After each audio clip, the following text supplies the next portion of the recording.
Subversion is the term, if you look in a dictionary or criminal code to that matter, usually is explained as a part of activity to destroy things like religion, government, system, political, economical system of a country. And usually it's linked to espionage and such romantic things as blowing up bridges, sidetracking trains, cloak and dagger activity in Hollywood style. What I'm going to talk about now has absolutely nothing to do with the cliché of espionage or KGB activity of collecting information. So the greatest mistake or misconception, I think, is that whenever we are talking about KGB, for some strange reason, starting from Hollywood movie makers to professors of political science and quote-unquote experts on Soviet affairs, or Kremlinologists as they call themselves, they think that the most desirable thing for Andropov and the whole KGB is to steal blueprints of some supersonic jet, bring it back to Soviet Union and sell it to the Soviet military-industrial complex. It's only partly true. If we take the whole time, money, and manpower that the Soviet Union and KGB in particular spends outside of USSR border, we will discover, of course there are no official statistics unlike with CIA or FBI, that the espionage as such occupies only 10 to 15% of money, time, and manpower. 15% of the activity of KGB. The rest, 85%, is always subversion. And unlike a dictionary of English, Oxford Dictionary, subversion in Soviet terminology means always a destructive, aggressive activity aimed to destroy the country, nation, or geographical area of your enemy. So there's no romantics in there, absolutely. No blowing up bridges, no microfilms in Coca-Cola cans, nothing of that sort. No James Bond nonsense. It's most of this activity is overt, legitimate, and easily observable if you give yourself time and trouble to observe it. But according to the law and law enforcement systems of the Western civilization, it's not a crime. Exactly because of misconception, manipulation of terms. We think that subverter is a person who is going to blow up our beautiful bridges. No. Subverter is a student who comes for exchange, a diplomat, an actor, an artist, a journalist like myself was 10 years ago. Now, subversion is an activity which is a two-way traffic. You cannot subvert an enemy which doesn't want to be subverted. If you know history of Japan, for example, before 20th century, Japan was a closed society. The moment a foreign boat comes to the shores of Japan, the Imperial Japanese Army politely tells them to get lost. And if American salesman comes to the shore of Japan, let's say 60 or 70 years from now back, and says, oh, I have a very beautiful vacuum cleaner for you, with the good financing, he says, please leave us, we don't need your vacuum cleaner. If they don't leave, they shoot them to preserve their culture, ideology, traditions, values intact. You were not able to subvert Japan. You cannot subvert Soviet Union because the borders are closed. The media is censored by the government. The population is controlled by the KGB and internal police. With all the beautiful glossy pictures of Time magazine and Magazine America, which is published by the American embassy in Moscow, you cannot subvert Soviet citizens because the magazine never reaches Soviet citizens. It's collected from the newsstands and thrown to garbage can. Subversion can be only successful when the initiator, the actor, the agent of subversion has a responsive target. It's a two-way traffic. United States is a receptive target of subversion. There is no response similar to that one from United States to the Soviet Union. It stops halfway somewhere. It never reaches here. The theory of subversion goes all the way back 2,500 years ago. The first human being who formulated the tactics of subversion was a Chinese philosopher by the name of Sun Tzu.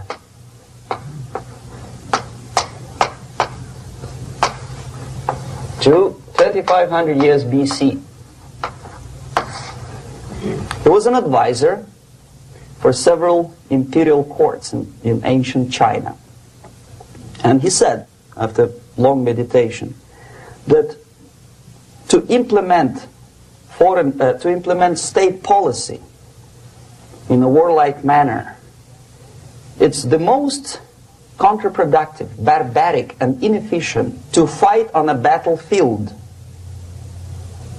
You know that war is continuation of state policy, right? So if you want successfully to implement your state policy and you start fighting, this is the most idiotic way to do it. The highest art of warfare is not to fight at all, but to subvert anything of value in the country of your enemy, until such time that the perception of reality of your enemy is screwed up to such an extent that he does not perceive you as an enemy, and that your system, your civilization, and your ambitions look to your enemy as an alternative, if not desirable, then at least feasible. Better red than dead. That's the ultimate purpose, the final stage of subversion, after which you can simply take your enemy without a single shot being fired, if the subversion is successful. This is basically what subversion is. As you see, not a single mentioning of blowing up bridges. Of course, Sun Tzu didn't know about blowing up bridges. Maybe there were not that many bridges at that time. But the basics of subversion is being taught to every student of KGB school in USSR and to officers of military academies. I'm not sure if the same author is included in the list of reading for American officers, to say nothing about ordinary students of political science. I had difficulty to find the translation of Sun Tzu in the library of a university in Toronto and later on here in Los Angeles. But it's a book which is not available. It is forced to every student in USSR. Every student who is taught to be dealing further in his future career with foreigners. What subversion is? Basically, it consists of 4 periods, time-wise. If we start from here and go this way, time, right? This is the beginning point. The first stage of subversion is the process which is called, basically, demoralization. It says for itself what it is.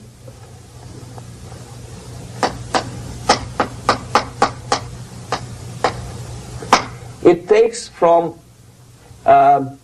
say, 15 to 20 years to demoralize a society. Why 15 or 20 years?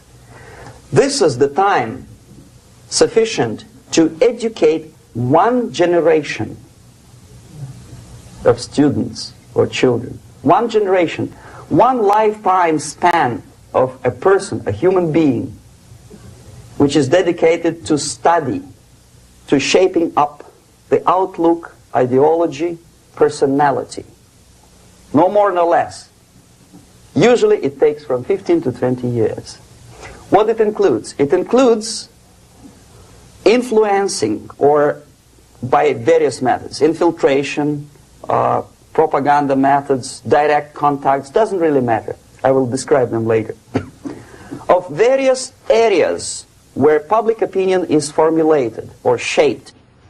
Religion, educational system, social life, administration, law enforcement system, military, of course, and labor and employer relations, economy. Okay? 5 areas. I will not write them down because we will not have enough space. Sometimes when I describe all the methods, students ask me question, are you sure this is the result of the Soviet influence? Not necessarily. You see, the tactic of subversion, about which I'm talking, is similar to the martial art, the Japanese martial art. If some of you are familiar with that tactic, probably you will remember that if an enemy is bigger and heavier than yourself, it would be very painful to resist his direct strike. If a heavier person wants to strike me in the face, it would be very naive and counterproductive to stop his blow. The Chinese and Japanese judo art tells us what to do. First to avoid the strike, then to grab the fist and continue his movement in the direction where it was before, right? Until the enemy crashes in the wall. You see? So, what happens here? The target country obviously does something wrong. If it's a free democratic society, there are many different movements within the society. There are obviously, in every society, there are people who are against this society. They may be simple criminals, ideologically in disagreement with the state policy, conscientious enemies, simply psychotic personalities who are against anything. Right? And finally, there are a small group of agents of a foreign nation, bought, subverted, recruited. Right? The moment all these movements will be directed in one direction, right?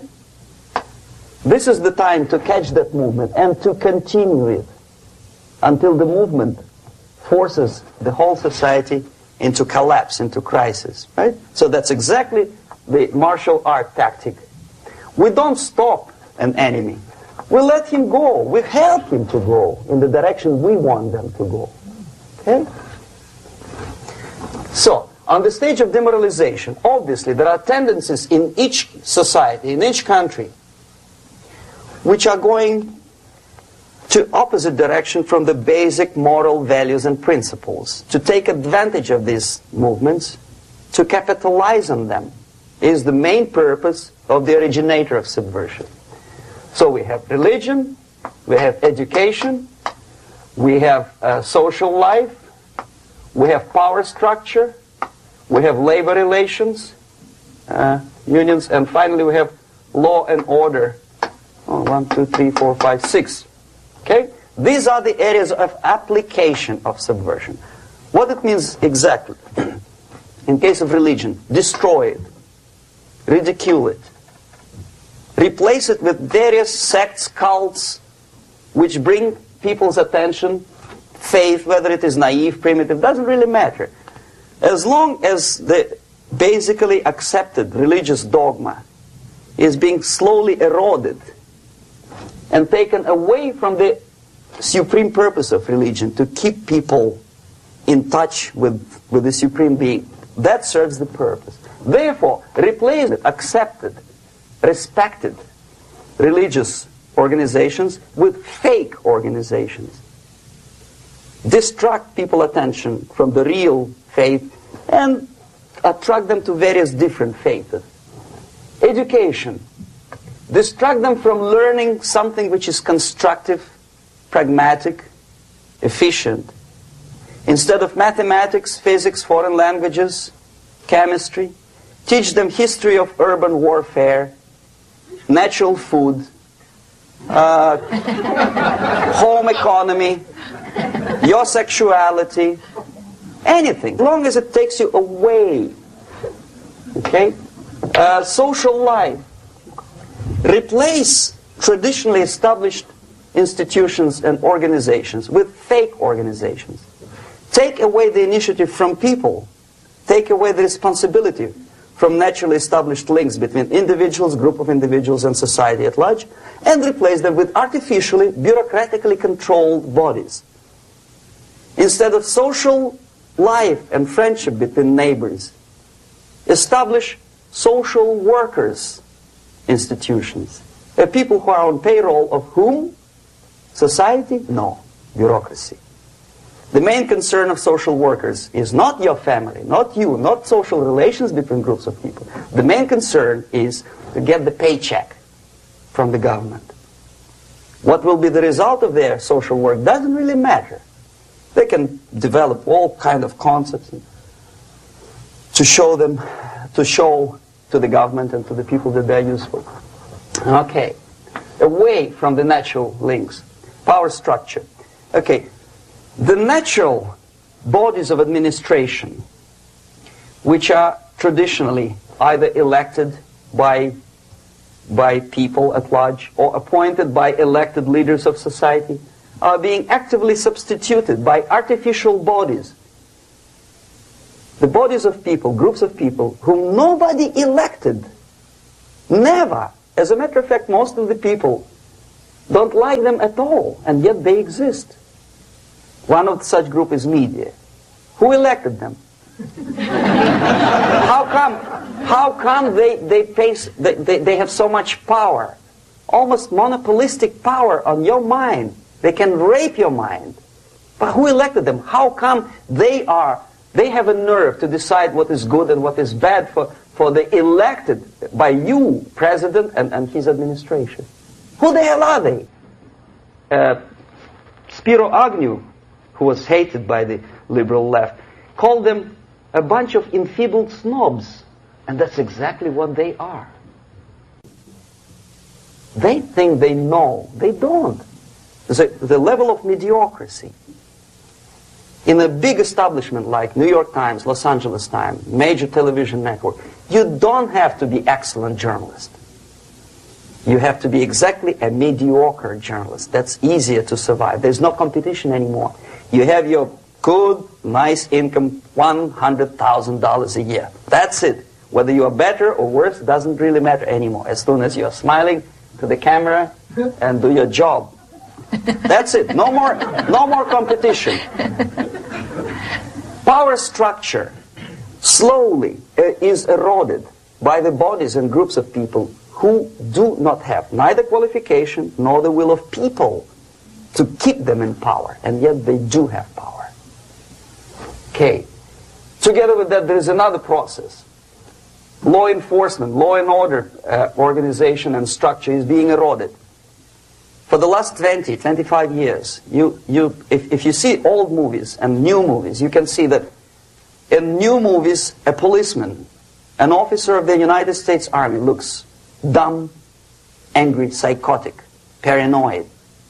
A criminal looks nice, kind of, well, he smokes hash and shoots the whatever drug, but basically he's a nice human being. He's creative. And he's unproductive only because society oppresses him. Whereby a general of Pentagon is always, by definition, a war maniac. A policeman is a pig, rude policeman. He abuses his power. You know? A generalization like that. The hatred, the mistrust to the people who are supposed to protect you and enforce law and order. Moral relativity. The Angelo Buono process lasted 2 years in Los Angeles. And yet there are still some lawyers who say, look, he's a nice character, as a matter of fact. There was some witness who said, also a criminal, who said, well, he's a nice guy. I asked him one day to burn a house of my enemy, and he wouldn't do it. He's a nice fella. Erosion. A slow substitution of basic moral principles, whereby a criminal is not a criminal, actually. He's a defendant. Even if his guilt is proven, there is still a doubt to kill or not to kill, to be or not to be. Thou shalt not kill, yes. But this line may not necessarily be applicable to a murderer. Thou shalt not murder. That should be the presumption, not that thou shalt not kill. Okay, labor relations. At this stage, within 15 to 20 years, we destroy the traditionally established links of bargaining between employer and employee. The classical Marxist-Leninist theory of natural exchange of goods. Person A has 5 sacks of grain and person B has 5 pairs of shoes. And the natural exchange without money is when they bargain between each other. And only with the introduction of the third force, C, an entirely third foreign stranger who says, no, don't give him 5 sacks of grain, give it to me. And you give me your 5 pairs of shoes and I will distribute it accordingly. So that the economy will go.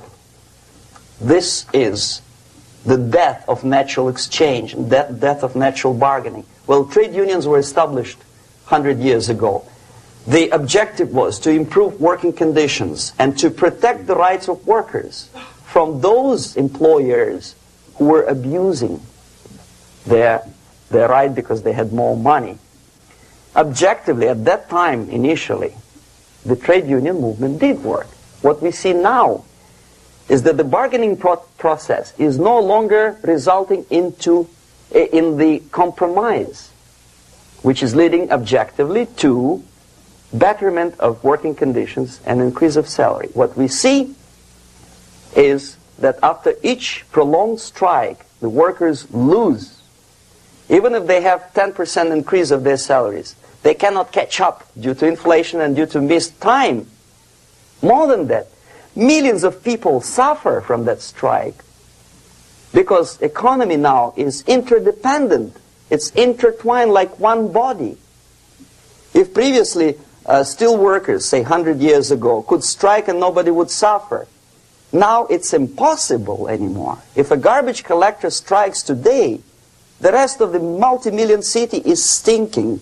I mean, there's no more service.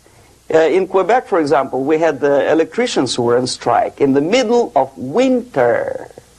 You can freeze your bottom, and they still were on strike. Did they catch up with the salary? No, they lost.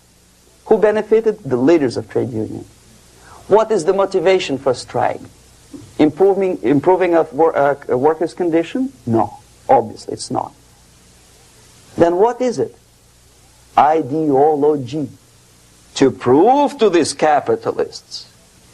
And the obedient horde of workers, like sheep, follow these people. And they cannot disobey. Why? Because if they do, you know what happens to them. Pickets, murders, shooting truck drivers by picketers. In Montreal, for example, I saw with my own eyes when I was correspondent of CBC International, Canadian Broadcasting Corporation, when the workers of aircraft factory destroyed computers and the equipment in the factory. And the administration employed strike breakers. Their cars were turned upside down and burned. Their houses were burned. Their kids were intimidated. And some victims were there. Of that you can be sure. Why? To improve conditions of workers? No. Ideology. Okay, so this is what happens basically. It may or may not happen without the help of the Soviet Union. But the natural tendencies are being greatly taken advantage of and capitalized by the Soviet propaganda systems. How? Whenever trade union strikes, we have influx of propaganda, mass media, ideological dissemination. The workers' right, and we repeat it like parrots. Yes, workers' right. Whose rights? Workers? No. The only freedom of worker to sell his labor according to his own desire and will is taken away from him. By whom? By trade union boss. Unlimited power is given. Responsibility. I want to sell my labor not for $2.50 an hour, but for $2. I don't have right. My freedom is denied to me. I know that if I sell my work for $2 an hour, not for $3 an hour, I will compete better with the other guy who is lazy and more greedy. I don't need $3. I need only $2. No, I was made to believe by media, by business, by advertising agencies that I need more and more and more. Have you ever heard any advertising on TV to consume less? No. No way. Whether you need a six-cylinder car or not, you have to buy it. And hurry up. When I was driving here on the local radio station, an excited announcer said, "You hurry up, rush and save, save, save. There is a pantyhose sale." Save by buying more. See? Of course. It would be too naive to expect that KGB makes that advertising agency to do such a crazy commercial. No, of course not. But what we did when I was working for Novosti Press, we would snow plow editorial offices, student organizations, religious groups with literature of class struggle. If not directly Marxism-Leninism propaganda, then a propaganda of the legitimate aspirations of working class, betterment of life, equality. Equality.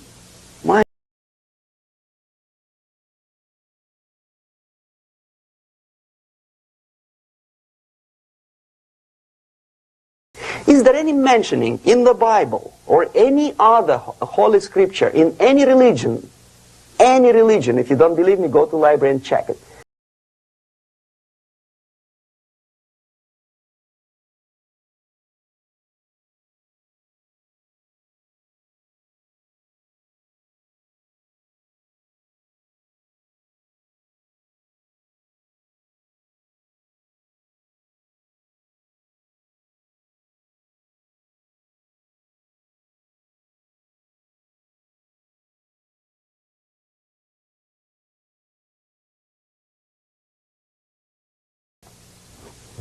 some people are tall and stupid. Others are short, bold, and clever.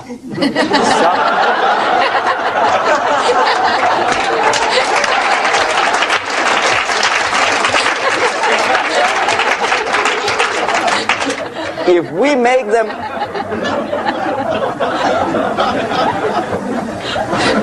if we make them equal by force, if we put the principle of equality in the basis of our socio-political structure, it's the same thing as building a house on sand. Sooner or later it will collapse, and that's exactly what happens. And we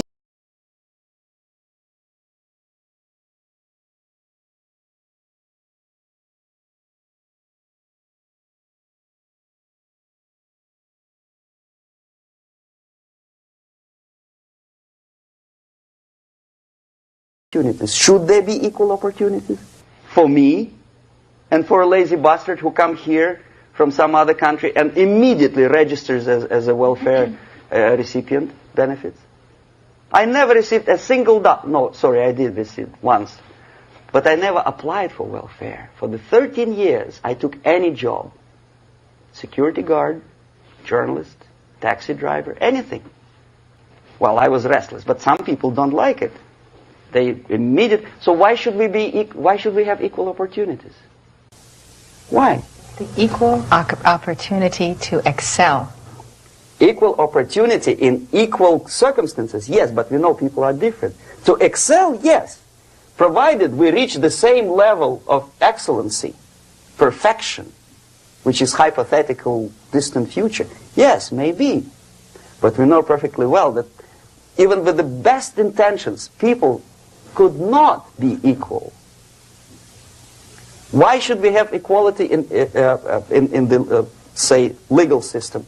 Myself, I'm considering myself a law-abiding citizen, and a person who comes here to rob and shoot, say, the United States administration under Carter, imported thousands of Cuban criminals.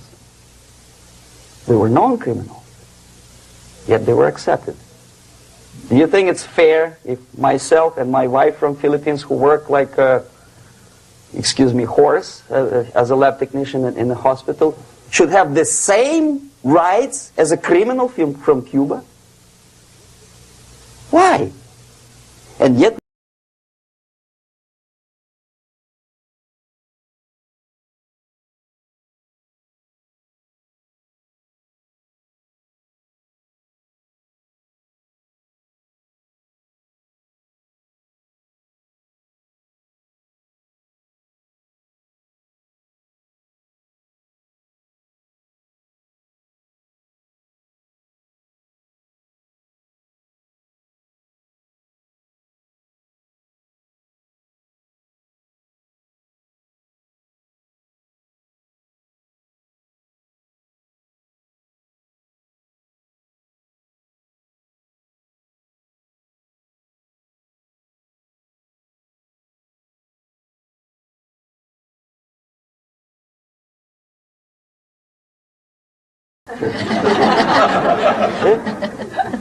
so, the moment you bring a country to the point of almost total demoralization, when nothing works anymore, when you are not sure whether it is right or wrong, good and bad, but there's no division between evil and good, when even the leaders of church sometimes say, well, violence for the sake of justice, especially social justice, is justified in countries like Nicaragua, El Salvador, well, maybe Rhodesia, and we listen to them and say, yeah, probably it's true. Is it true? No, it is not true. Violence is not justified, especially for the sake of quote-unquote social justice introduced by Marxist-Leninists, that is my former colleagues from Novosti Press Agency. Okay, so we reached that point. The next step is destabilization.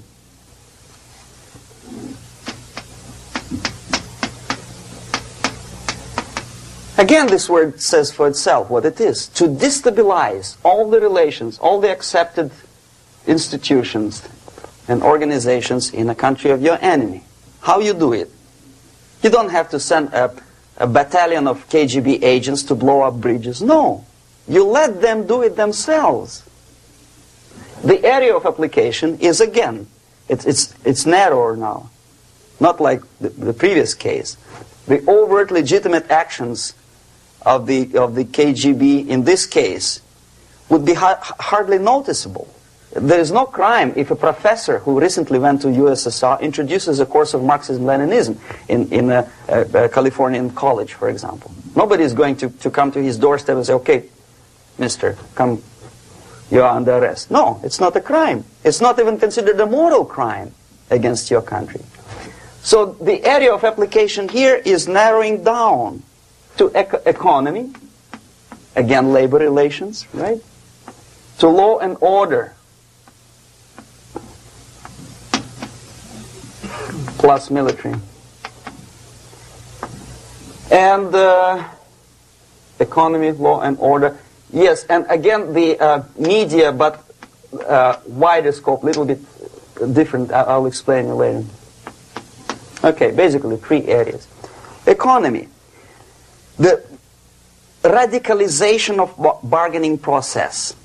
If on that stage we still could achieve, theoretically, some positive compromise between the negotiating sides with say, arbitrary introduction of arbitrary judges, a third side, objectively judging the demands of both sides. Here it's radicalization.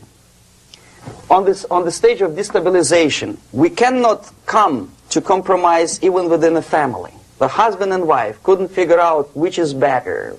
Husband wants his kids to eat at the table, and wife wants him, a child, to roam around the room and drop food all over the floor. They cannot come to compromise unless they start a fight.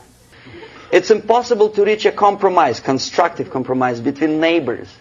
Some people say, I don't like you to watering your lawn at that time because exactly at that time I'm walking my dog and he's getting nervous. He cannot pass his bowels, you know. So they cannot compromise. They go to a civil court or something like that. Radicalization of human relations. No more compromise. Fight, fight, fight. The normal, traditionally accepted relations are destabilized. The relations between teachers and students in schools and colleges. Fight.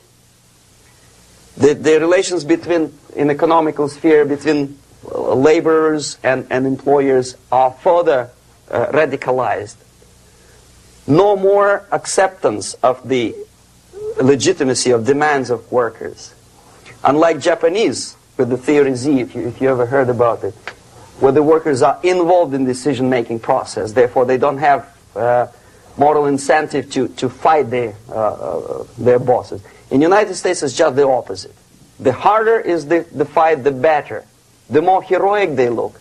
When the Greyhound network was on strike recently, the correspondents of local TV networks all over the United States were approaching these strikers, and they say, oh yes, we are doing something nice. They look like heroes, and they were proud. There was some family, the husband was bus driver. Now they decided in a protest against the bosses to camp somewhere in the forest. And they were presented to the audience as a heroic, nice people. You see? The violent clashes between passengers, picketers, and the strikers are presented as something normal. 10, 15, 20 years ago, we would be angry, say, why so much hatred? Today we are not. We say, well, commonplace. Radicalization, militarization sometimes. As I explained on that stage, I took a step a little bit further. Shooting people. Okay, law and order now also is pushed into the area where previously people settled their differences peacefully and legitimately. Now we are getting with this court cases in the smallest irrelevant cases. We cannot solve our problems anymore. The society at large becomes more and more antagonistic between individuals, between groups of individuals, and the society at large. The media puts himself in the opposition to the society in general, at large. Separate, alienated. Okay? On that stage, you remember I was talking a couple of hours ago about the sleepers. That's when the students from, say, United States, if they are trained in Lumumba University, or developing nations, that's the students I was dealing with, are being sent back from the Soviet Union here. Or if they were already in the United States, in the country which is the object of subversion, they spring to action. The sleepers go up. They slept for 15 to 20 years. Now they become leaders of groups, preachers, I don't know, public figures. Prominently they actively include themselves in a political process. All of a sudden we see a homosexual. 15 years ago he did his dirty job and nobody cared. Now he makes it a political issue. He demands recognition, respect, human rights, and he rallies a large group of people. And there are violent clashes between him and police, his group and ordinary people, no matter what. It's black against white, yellows against green, doesn't matter where the division line goes. As long as this group come into antagonistic clash, sometimes militantly, sometimes with firearms, that is destabilization process. The sleepers, many of whom are simply KGB agents, become leaders of the process of destabilization. Doesn't mean that Comrade Andropov sends Comrade Ivanov to the United States. The person who takes care is already here. He is a respected citizen of the United States. Sometimes he gets money from various foundations for his legitimate struggle for, I don't know, human rights, women's rights, kid lib, prison lib, whatever. There are sympathetic Americans who donate their money to him. Destabilization process usually leads directly to the process of crisis. In case of developing nations, that's the area where I was active. The process starts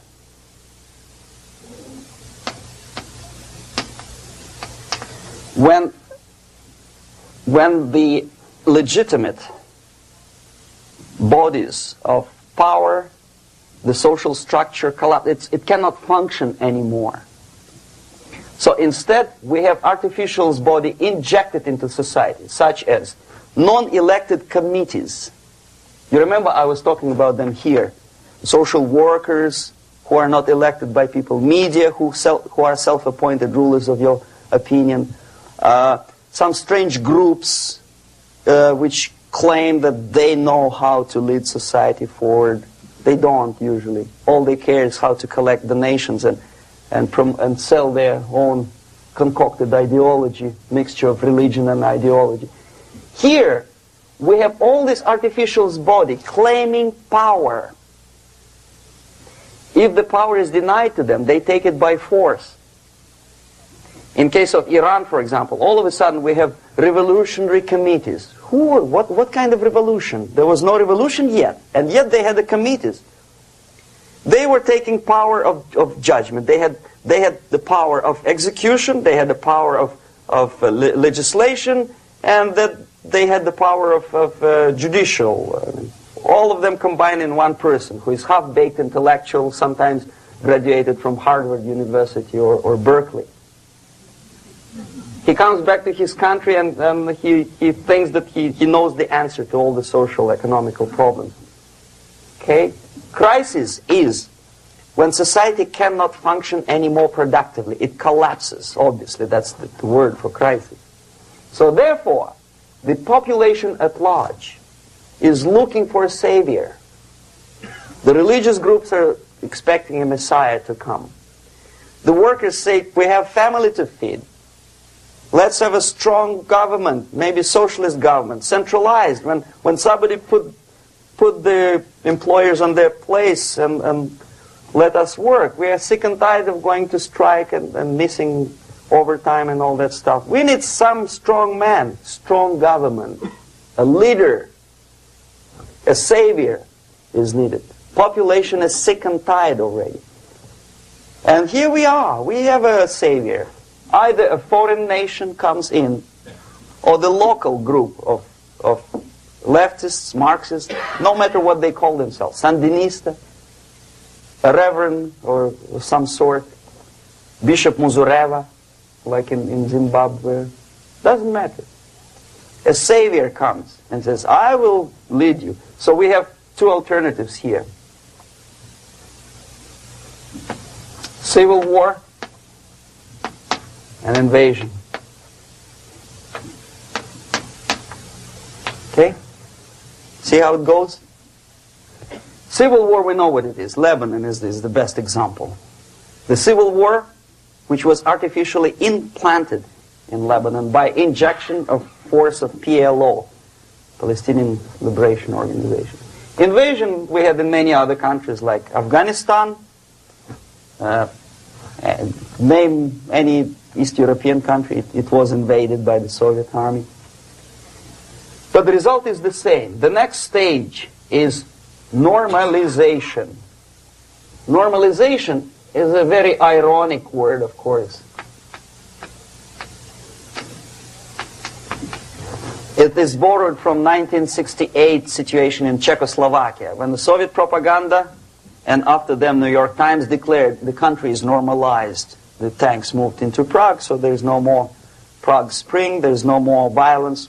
Normalization. At that stage, the self-appointed rulers of the society don't need any revolution anymore. They don't need any radicalism anymore. So this is the reverse from destabilization. Basically, it is stabilizing the country by force. So all these sleepers and activists and social workers and liberals and homosexuals and professors and Marxists and Leninists are being eliminated. physically sometimes. They've done their job already. Okay? They are not needed anymore. The new rulers need stability to exploit the nation, to exploit the country, to take advantages of the victory. Okay? So no more revolutionaries, please. And that's exactly what happens in a number of countries. You remember Bangladesh? This is the crisis in which I was instrumental. First they had Mujibur Rahman. In 1971, he was the leader of People's Party, Awami League, with mustache like Stalin. He was in Russia many times. In 5 years, he was shot by his former colleagues, Marxists. He fulfilled his function. In Afghanistan, it happened 3 times. First there was Taraki, then there was Amin, now there's Babrak Karmal. They killed each other successively, one after another. The moment he fulfills his duty, the first one demoralized country, the second destabilized, the third one brought it to crisis. Goodbye, comrades. Babrak Karmal comes from Moscow and put into the seat of power. Same thing happened in Grenada recently. Maurice Bishop, Marxist, was killed by Austin, what's his name, General something, who was also a Marxist. Right? So no more revolutions, please. Normalization now. From now on, no more strikes, no more homosexuals, no more women lib, no more kid lib, no more lib, period. A good, solid, democratic, proletarian freedom. That's it. Now, to reverse this process takes enormous effort. When today, United States had to invade Grenada to reverse the process of subversion. Some people say, boy, this is not good, it's not kosher to invade the beautiful country, island of Grenada. Well, why didn't you stop the process here, when Grenada was just approached by leftists? Why not to prevent Maurice Bishop to come in power in the first place? Did Grenadians want him? Very questionable. They didn't know who was Maurice Bishop in the first place. He came to power by coup d'etat himself. Okay? No, we let the situation develop further and further and further until the crisis and normalization very soon. And then the United States decided to invade country, discovering that the country was absolutely a military base for the Soviet Union. Of course it's a drastic measure. Of course it's a pity that Marine Corps had to lose, what, 17 lives. Very bad. Why not to stop the process before it comes to crisis? Oh no, intellectuals will not let you. It's interference into domestic affairs. They're very careful not to let American administration to interfere in domestic affairs of Latin American countries. They don't mind Soviet Union interfere in these affairs. Okay. So to reverse this process, from here, it takes only and always military force. No other force on earth can reverse this process at this point. At this point, it does not take military invasion of the United States Army. It takes strong action, like in Chile. A CIA covert involvement to prevent the savior from outside to come into power and to stabilize country before it erupts into civil war. Okay? Support the right-wing conservative forces. By money, by crooks or love, doesn't matter. Stabilize the country. Don't let the crisis develop into civil war or invasion. Oh no, your liberals will say it's against the law. The Congress will not appropriate money for covert actions of CIA. Why not? Should we wait till the normalization come and Soviet tanks land in Los Angeles airport? Now, at that point, at the point of destabilization, also the process could be reversed. Again, easily than this. No CIA involvement at this point. You know what it takes here? Restriction of some liberties for small groups which are self-declared enemies of the society. As simple as that. Oh no, the media and liberals will tell you this is against the American Constitution. How can we, by force, deny the civil rights to criminals, for example? It's not good. Okay? So we allow them to. Okay, if you allow the criminals to have civil rights, go on and bring the country to the crisis. This is a bloodless way to do. Curb the rights. I mean, not to put them in prison. No, I'm not talking about putting all the gays from San Francisco in the concentration camp. Do not allow them to take political force. Do not elect them to the seats of power, whether it is municipality level, state level, or federal level. It has to be beaten in the heads of American voters that a person like that in the seats of power is an enemy. Do not be afraid of this word. It is an enemy. If he is not an enemy here, he will be here. Later on, he will be shot, of course. But at this point, he is an enemy. Okay? You are doing great service by denying him a right to capitalize on his own crazy ideas and become a powerful man, a man who uses the seat of power. Restriction of certain freedoms and permissiveness at that point would prevent sliding into crisis and probably will return the process of destabilization. To curb unlimited power, monopolistic power of trade unions, here, at that point, would save economy from collapsing. To introduce a law to stop private companies of raping public opinion's mind in the direction of consumerism. No company must have a right to force you into buying more unless you want it. There must be a law. You want to advertise your car? Okay. But not a single mentioning of buying it now and saving money. It must be against the law to force people to consume more. Self-restraint. Previously, before this process started, the self-restraint was a business of church, religion. Because our preachers, the fathers of church, would tell us, material values are good, but it's not the prime function of human being. Because you have to live with something. Obviously, the design for our life is not to consume more deodorants. There must be something greater. If such a complicated instrument as human body was created, obviously there must be some higher purpose for that. And it's very easy to avoid destabilization by denying the greedy companies one little freedom, one little liberty, forcing you into turning yourself into processors of unwanted products and goods. They turn you into machines, like the worm who there's inlet and outlet. So, and how long an average appliance lasts these days? Less than a year. Why? Where's workmanship? Oh, we want you to buy more. Okay.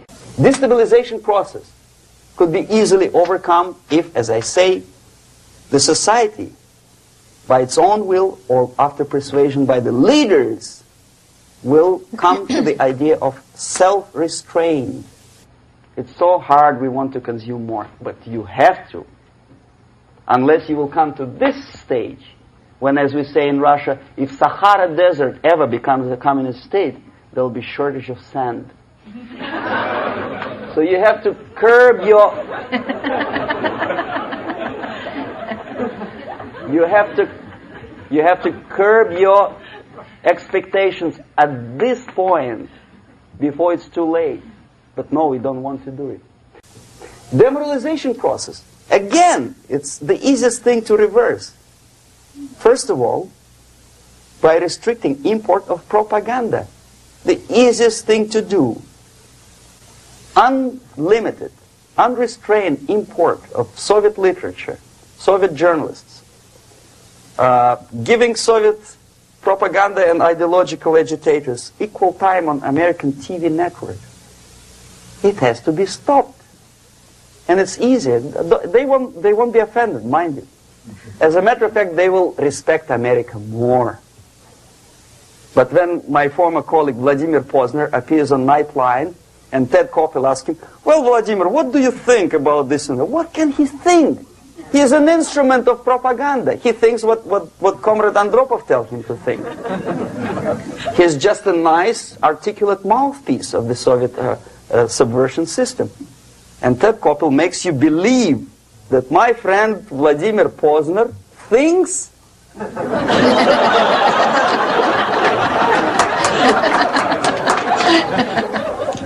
the process of demoralization may not have started at all if at that point the country, which is a recipient of subversion, actively, not violently, but actively, prevents importation of foreign ideology. I don't want America to follow the pattern of ancient Japan. You don't have to shoot every foreigner when it approaches the sacred borders of the United States.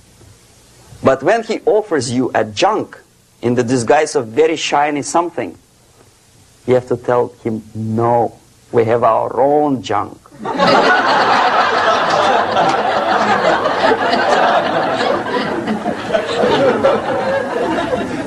If at that point the society is strong, brave, and conscientious enough to stop importation of ideas which are foreign,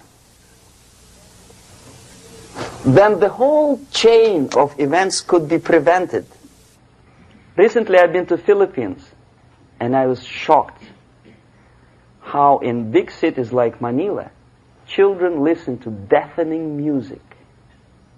A melodious nation with long traditions of good, nice ethnic music, introduced by Spanish long time ago, maybe 2 centuries, 3 centuries ago, I don't remember how long.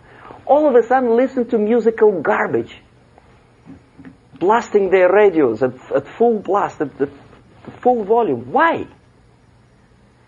In India, I spent many years watching the reactions of Indians walking out of movie theaters after seeing Hollywood production. They couldn't figure out why Americans are so wasteful. They smash their cars, their shiny cars, every 5 minutes. How come they shoot each other for $500,000? Is it true that they are so obsessed with sex? Can you imagine showing a movie where each 5 minutes there's a copulation on the screen to a country like India with long tradition of respect to these private matters, or to Pakistan? And United States expect these people to respect you? No way. Oh yes, they will see the movie, they'll pay 5 rupees to see that garbage, but they walk out and will tell their kids, don't respect Americans, don't be like Americans. See? So, the process of demoralization could be stopped right here, both as an expert and as an import. And that takes one step, one very important thing to do. You don't have to expel all the KGB agents from Washington, D.C. The most difficult and at the same time the simplest answer to the subversion is to start it here and even before, by bringing back the society to religion, something that you cannot touch and eat and put on yourself, but something that rules society and makes it move and preserve it.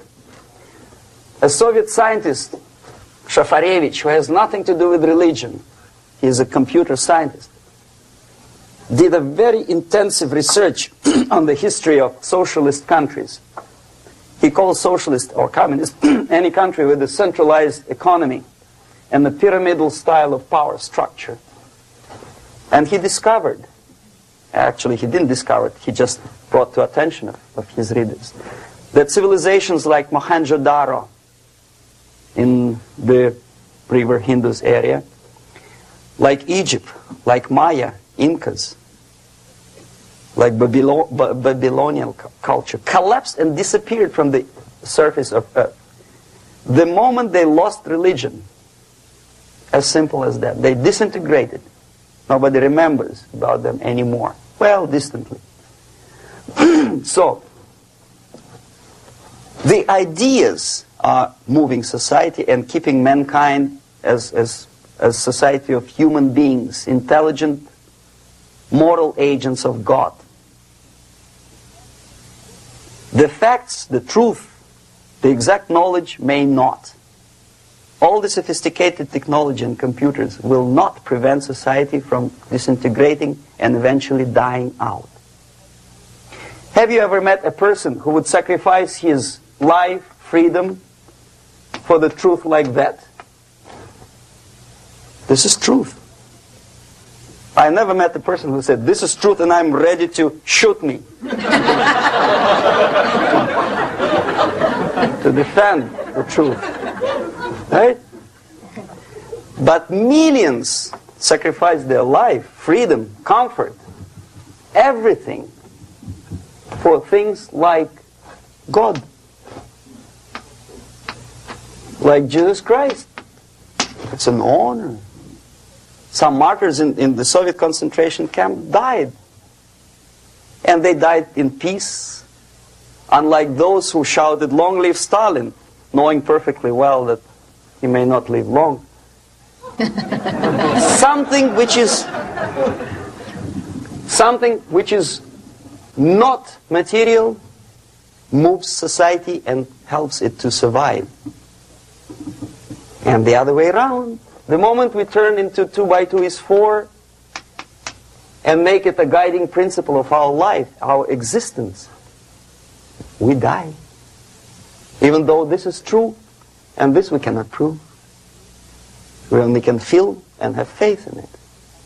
So the answer to ideological subversion, strangely enough, is very simple. You don't have to shoot people, you don't have to aim missiles and Pershings and cruise missiles at Andropov's headquarters.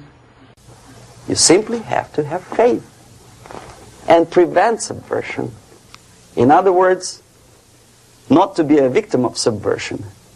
Don't try to be a person who in judo is trying to smash your enemy and being caught by your hand. Don't strike like that.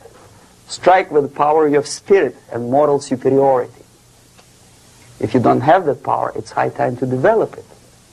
And that's the only answer. That's it. Thank you.